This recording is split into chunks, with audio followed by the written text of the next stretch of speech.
دنیا میں حضرت آدم علیہ السلام سے پہلے کیا تھا اور کائنات میں انسانوں سے پہلے کیا تھا؟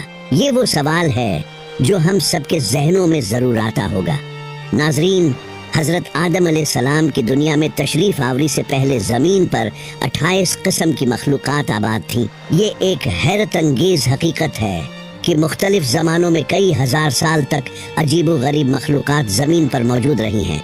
جنات کے بارے میں تو سبھی جانتے ہیں کہ وہ حضرت آدم علیہ السلام سے پہلے آباد تھے، مگر ان کی سرکشی کے نتیجے میں اللہ تعالیٰ نے فرشتوں کو بھیجا جنہوں نے جنات کو زمین سے نکال کر جزیروں میں بھیج دیا۔ تاہم جنات سے پہلے بھی 27 قسم کے مختلف مخلوقات زمین پر آباد تھیں، جن میں بن، خن اور من شامل تھے۔ علامہ ابن کثیر نے اپنی مشہور کتاب البدایہ والنہایہ میں ذکر کیا ہے کہ بن اور خن زمین پر رہتے تھے۔ سرکش ہو گئے تو اللہ تعالیٰ نے جنات کو بھیجا جنہوں نے انہیں زمین سے نکال دیا۔ یہ بات یاد رکھنی چاہیے کہ ان مخلوقات کو صرف زمین کی حدود سے نکالا گیا، انہیں قتل نہیں کیا گیا۔ یہ ممکن ہے کہ وہ کسی اور زمین یا سیارے پر آباد ہو چکے ہوں اور وہی خلائی مخلوق ہوں۔ ناظرین، جنات کی سرکشی کے بعد اللہ تعالیٰ نے انسان کو پیدا کیا جس کے لیے زمین کی تخلیق کی گئی تھی۔ علامہ مسعودی نے بھی لکھا کہ انسان سے پہلے 28 قسم کی مخلوقات زمین پر آباد تھیں، اور علامہ شہاب الدین الاشبیہی نے بھی اپنی کتاب المستطرف میں اسی بات کا ذکر کیا ہے کہ ان مخلوقات میں کچھ خاص خصوصیات تھیں، جن میں سے چند یہ ہیں۔ ان میں پروں والی مخلوق جن کی زبان بجنے جیسی تھی، ان میں 2 جسم رکھنے والی مخلوق جن میں ایک جسم شیر جیسا اور دوسرا پرندے جیسا ہوتا تھا، 2 سر والی مخلوق، ایک آگے کی جانب اور دوسرا پیچھے کی جانب، ان میں نصف انسان جیسی مخلوق جن کی کئی ٹانگیں تھیں، کچھ مخلوقات جن کا منہ انسان جیسا لیکن پیٹھ کچھوے جیسی تھی اور سر میں سینگ تھے، کچھ کے سفید بال اور گائے جیسی دم ہوتی تھی، کچھ مخلوقات کے ناخن خنجروں کی طرح اور لمبے لمبے کان ہوا کرتے تھے۔ یہ مختلف شکلیں اور خصوصیات ان مخلوقات کی ایک مخصوص نوعیت کی عکاسی کرتی ہیں جو ان کے وجود کی خاصیتیں تھیں۔ علامہ مسعودی نے ایک اور جگہ یہ بھی لکھا ہے کہ حضرت آدم علیہ السلام سے پہلے 120 قسم کے مخلوقات آباد تھیں۔ یہ بات دراصل اس وجہ سے ہے کہ ان 28 مخلوقات کی باہمی شادیاں ہونے کی وجہ سے وہ مختلف قسموں میں تقسیم ہو گئی تھیں، اور یوں 120 قسم کے مختلف مخلوقات بن گئی۔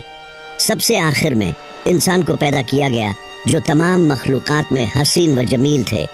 اللہ رب العزت نے قرآن مجید میں فرمایا ہے، لقد خلقنا الانسان فی احسن تقویم، یعنی ہم نے انسان کو سب سے اچھی صورت میں پیدا کیا۔ اسی طرح ایک حدیث میں آتا ہے، ترجمہ یہ ہے کہ اللہ رب العزت نے آدم علیہ السلام کو اپنی پسندیدہ ترین صورت پر پیدا کیا۔ ناظرین، سابقہ مخلوقات کے نشانات آج بھی ملتے رہتے ہیں جنہیں سائنسدان مختلف ناموں سے جانتے ہیں، جیسے ڈائنوسار۔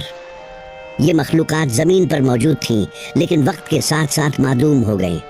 کچھ آثار سمندروں اور جزیروں میں چھپے ہوئے ہیں، جبکہ الجزائر میں موجود بہت بڑے پہاڑی سلسلے کی غاروں میں کچھ مخلوقات کی قدیم تصاویر دریافت ہوئی ہیں جو ہمیں انہیں مخلوقات کے وجود کا اندازہ دیتی ہیں۔ بعض لوگوں کا خیال ہے کہ یاجوج و ماجوج بھی انہی سابقہ مخلوقات میں سے ہیں جو سکندر ذوالقرنین کی بنائی ہوئی دیوار کے پیچھے بند ہیں۔ یہ ایک دلچسپ موضوع ہے جو آج بھی محققین کی توجہ کا مرکز ہے۔ ناظرین، یہ زیر نظر تصاویر الجزائر کے غاروں کی ہیں، جن میں ماہرین کے مطابق یہ بن، خن اور من کی بنائی ہوئی تصاویر ہو سکتی ہیں۔ یہ دریافتیں ہمیں ماضی کی مخلوقات کے بارے میں مزید جاننے کا موقع فراہم کرتی ہیں اور ہمیں یہ سوچنے پر مجبور کرتی ہیں کہ ہماری زمین پر کیا کچھ گزرا ہے۔ اس تمام بحث کا خلاصہ یہ ہے کہ حضرت آدم علیہ السلام کی دنیا میں تشریف آوری سے پہلے 28 قسم کی مخلوقات آباد تھیں جو مختلف شکلوں اور خصوصیات کی حامل تھیں۔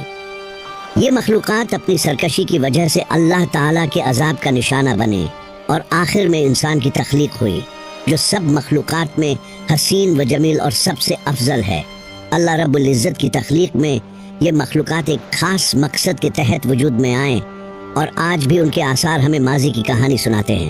اسی طرح دیگر مخلوقات یعنی جانور اور پرندے سب ایک دوسرے کے ساتھ ایک خاص توازن میں زندگی گزار رہے تھے۔ یہ مخلوقات شکار کے ذریعے جانوروں کا شکار کرتا